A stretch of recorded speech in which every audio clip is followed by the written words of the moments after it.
Welcome to Vipin Sharma physics class. मेरे students अक्सर जब मैं स्कूल विजिट्स करता हूं तो स्कूल सेशंस में फ्रीक्वेंटली बहुत क्वेश्चंस पूछते हैं। कईयों के आंसर मुझे आते हैं, कईयों के आंसर मुझे आते नहीं हैं। जो मुझे अच्छे लगते हैं वो मैं नोट डाउन करता हूं, तो मैंने सोचा उसको एक्सक्लूसिवली यूट्यूब पे डाला जाए। तो टेल मी वाई कह सकते हो।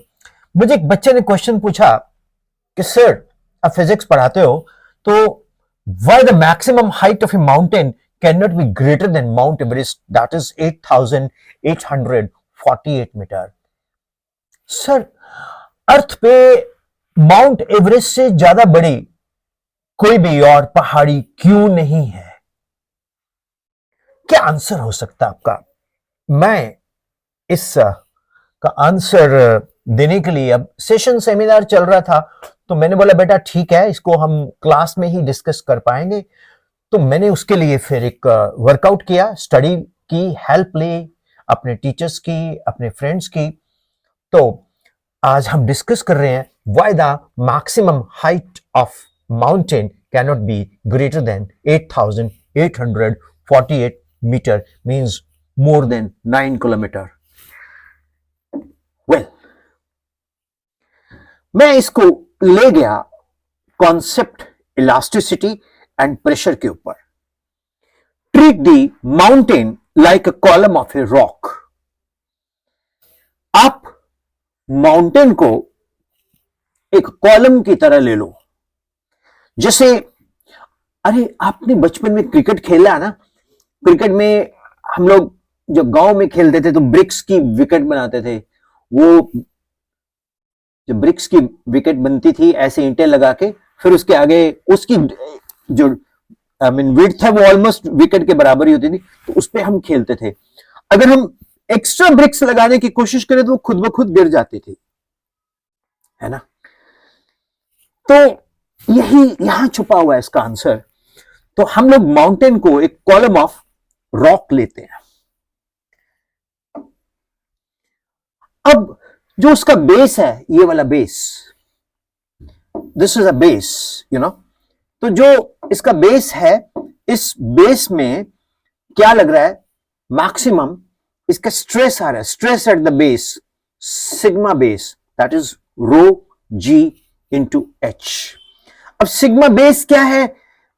उस पे एक कंप्रेसिव यील्ड स्ट्रेंथ हो जाएगी। अब आप पूछेंगे सर, ये यील्ड स्ट्रेंथ क्या होती है? जाहिर है आपने कभी रस्सा, टग ऑफ वॉर, स्कूल में स्पोर्ट्स एक्टिविटीज में ऐसे खींचा है। जब हम रस्से को खींचते हैं तो वो भी खींच रहे होते हैं, हम भी खींच रहे होते हैं, ठीक है ना? पहले तो ऐसे खड़े थे, फिर एंगल ऐसे होता है, फिर ऐसे होता है, फिर ऐसे होता है, फिर ऐसे होता है। ऐसे जब हम खींच रहे होते हैं ना उसको, तो वो भी कुछ ऐसे चलते हैं, हम भी कुछ ऐसे चलते हैं। अगर हम जीत रहे हैं तो वो हमारी तरफ स्लाइड करना शुरू कर देंगे। जैसे हमने खींचा ऐसे ऐसे ऐसे ऐसे, तो वो हमारी तरफ स्लाइड करना शुरू कर देंगे। एक जगह पे ना रस्सा उधर जा रहा है ना उधर जा रहा है, यानी कि ना हमारी टीम उधर जा रही है ना उनकी टीम इधर जा रही है। दूसरी स्टेज पे क्या होगा कि वो छोड़ रहे हैं मैदान, मतलब वो यील्ड कर गए। इसी तरह से आप ब्लॉक के ऊपर ब्लॉक के ऊपर ब्लॉक के ऊपर ब्लॉक के ऊपर ब्लॉक रखते जाओ, तो एक स्टेज ऐसी आएगी कि ब्लॉक रखोगे धड़ाम नीचे, अदरवाइज वो पड़ा है। किचन में जाओ, एक डब्बा, फिर दूसरा डब्बा, फिर तीसरा डब्बा, फिर चौथा डब्बा, पांचवा डब्बा नीचे, है ना? That is yield strength. वो बेस पे प्रेशर बढ़ता जाता है तो वो ऊपर उसको टॉर्क देके गिरा देता है। So typical values for hard continental rocks near the surface. Typical value of hard continental rocks near the surface. ये near दो बार है, चलो इसको हटा देते हैं। Typical values of for hard continental rocks near the surface कितनी है?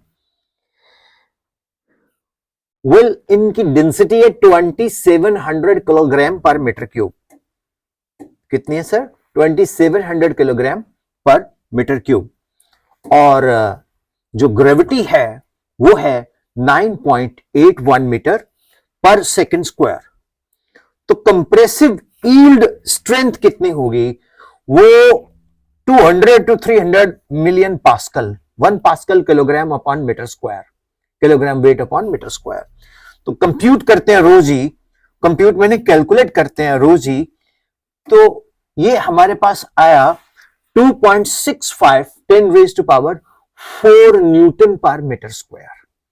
ये कैलकुलेट किया तो ये आया हमारे पास 2.65 10 रेज टू पावर 4 न्यूटन पर मीटर स्क्वायर। परफेक्ट। अब प्रेशर क्या है? दैट इज एच रोजी।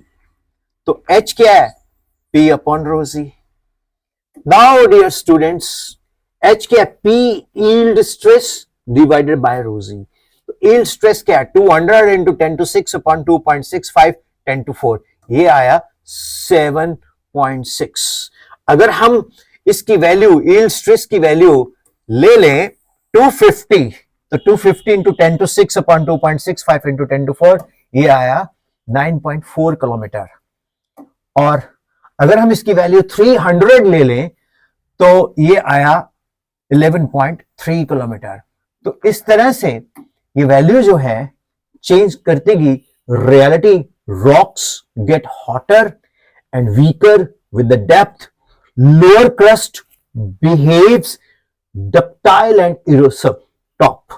तो जो टॉप है इसका वो च्यू कर जाती है, इरोज कर जाती है। तो those effects drag the practical limit down to 8 to 10 kilometre. तो मींस अर्थ के ऊपर हम 8 to 10 किलोमीटर से ज्यादा कोई भी माउंटेन नहीं देख पाएंगे। Conclusion, strain versus weight balances, strain versus weight balancing, that is the logic, gives maximum height 9 kilometer. तो 8,848 kilometer is nearly 9 kilometer. तो ये जो स्ट्रेन वर्सेस वेट है ये बैलेंस होना चाहिए। तो ये कितना बैलेंस हो रहा है? 8,848 मीटर। तो डियर स्टूडेंट्स, ये एक बहुत अच्छा क्वेश्चन था जो मुझे किसी स्टूडेंट ने पूछा कि why the height of Mount Everest cannot be more than 9 kilometre और 10 किलोमीटर। तो उसको फिर फिजिक्स से मैंने स्टडी किया और using the concept of elastic strength, yielding stress, using the concept of pressure, तो मैंने इसको सॉल्व किया। सो उम्मीद करता हूं कि ये विपिन शर्मा फिजिक्स चैनल एक अलग सोच लेके चलता है, एक अपने कॉन्सेप्ट से चलता है। आपको ये यूजफुल लगा होगा और आपको फायदा मिला होगा।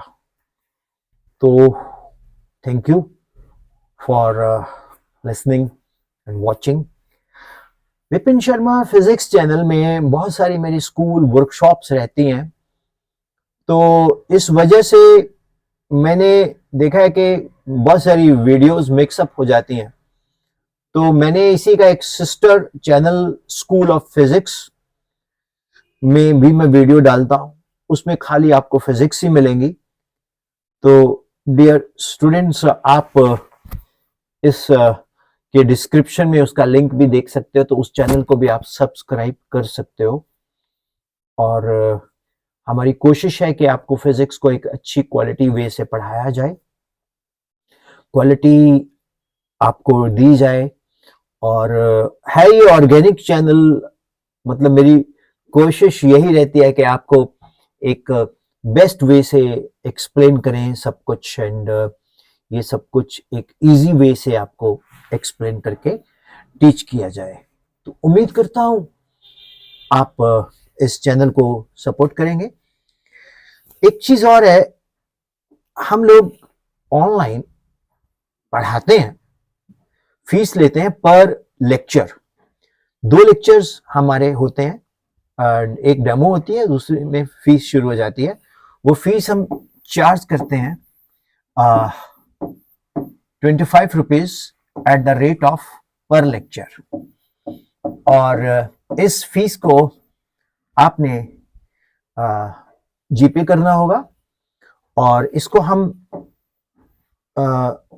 गूगल या जूम पे टीच करेंगे। हालांकि हमारी ऐप भी है vsoy.com